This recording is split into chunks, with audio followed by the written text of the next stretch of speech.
good times and bum times, I've seen them all, and my dear, I'm still here. Plush velvet sometimes just pretzels and beer, but I'm here. I've stuffed the dailies in my shoes, strummed ukuleles, sung the blues. This neighborhood is held together with broken rainbows and dog urine. Meth clutches, a cute little area gone wrong, a stinky man asks me my name, but I have no reply. Elderly woman with egg yellow Star Trek first generation high wig, sideways horizontal hair, wayward hair. She half stands up from her seat in the donut shop, holding half of the street, but she scored from the pavement. She has 1 millimeter of eyebrow pencil and 1 millimeter of lipstick on. She says, "That old bastard wouldn't give me a senior's coffee." The dilapidated man in the table nearby smiles at her with a smile like a broken key punch machine.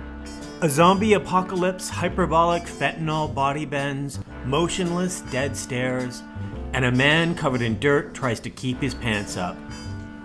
Junk exposed, he asks for money, but this pandemic is a debit card transaction, a cashless exchange of no contact, safe, secure. Perilous, exposed shantytowns built on improvised governance, despair, and cardboard signs begging for change.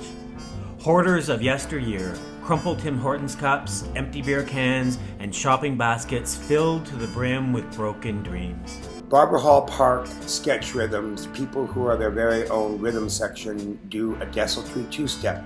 Stolen bikes offer, a charlatan salutation is given with the alfresco display.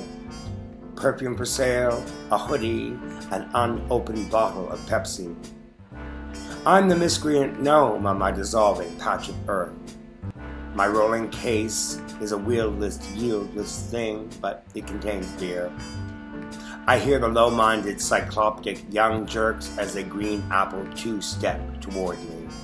Get him! Get him! Hey man, can I get a beer? I fell the case to the ground, placed my foot on top of it, and said, "Fuck off," with my arms folded defiantly. It just comes out of me. Then I begin to walk quickly with purpose toward Church Street. This guy takes off his shoe like he was going to throw it at me. I point out that his shoe isn't exactly a javelin, and that police and security are right there. As I walk away, I realize that I left my other shopping bag back there. I'm not about to risk it. The three guys laughed as they checked out the Dollarama purchases.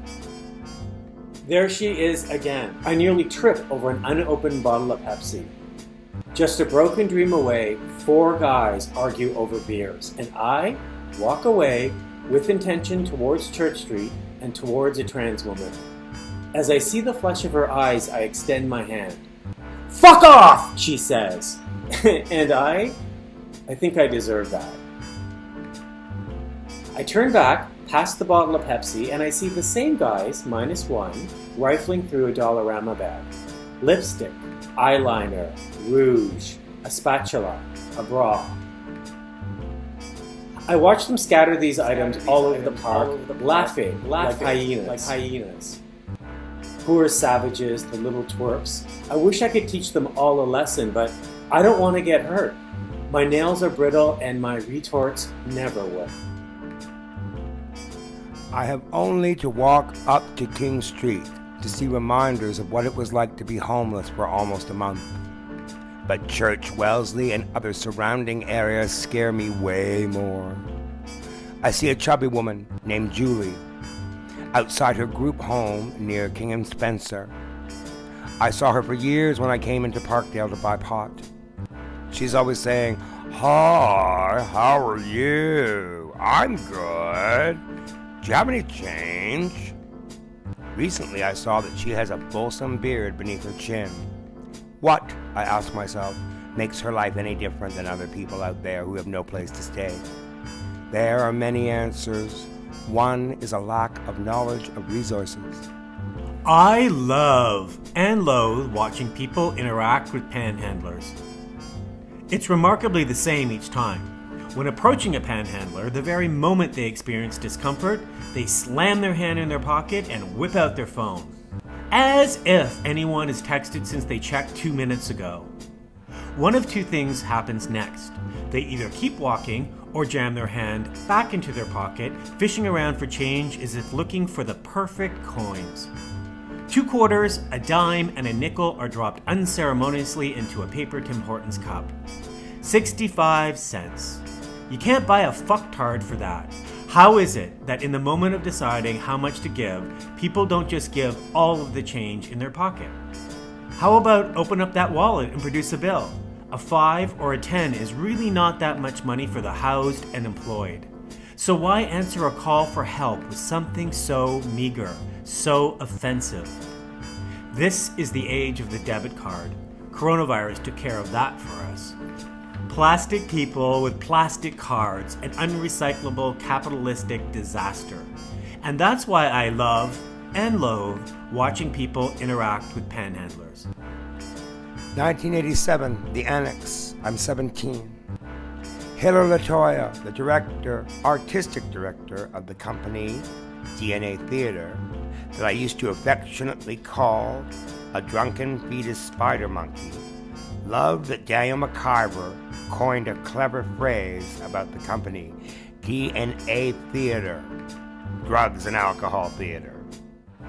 Hiller was a brilliant, dark-minded, and easily was the most miscreant of all gnomes in the entire city. This catchphrase of Daniel's delighted dear Hiller's evil soul. That summer we were doing a Polish-style theater installation called Private Performances. I was on a 2-hour lunch break that day. Hiller always scheduled rehearsals for days that would be up to 12 hours long.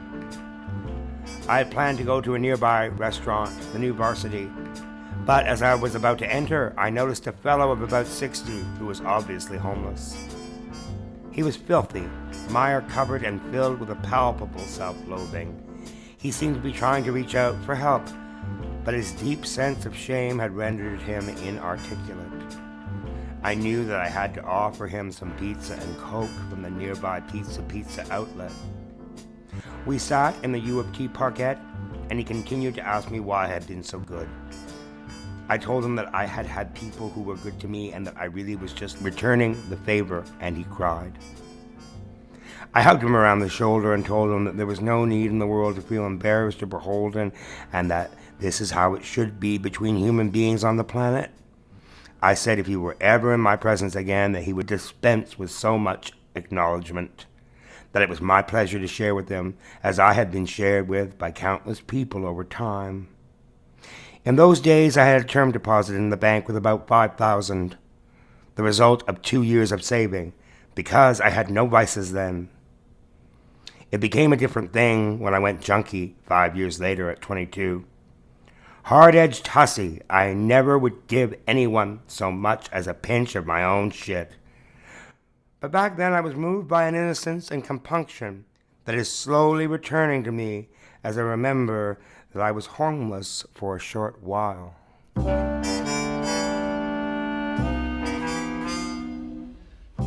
Good times and bum times, I've seen them all, and my dear, I'm still here. Plush velvet sometimes just pretzels and beer, but I'm here. I've stuffed the dailies in my shoes, strummed ukuleles, sung the blues, seen all my dreams disappear, but I'm here. I've slept in shanties, guest of the WPA, but I'm here. Danced in my scanties, $3 a night was the pay, but I'm here. I've stood on bread lines with the best, watched while the headlines did the rest, In the Depression, was I depressed? Nowhere near. I met a big financier, and I'm here. I've been through Gandhi, Wally, and Windsor's affair, but I'm here. Amos and Andy, Marjan and platinum hair, but I'm here. I got through Amy's Irish Rose, 5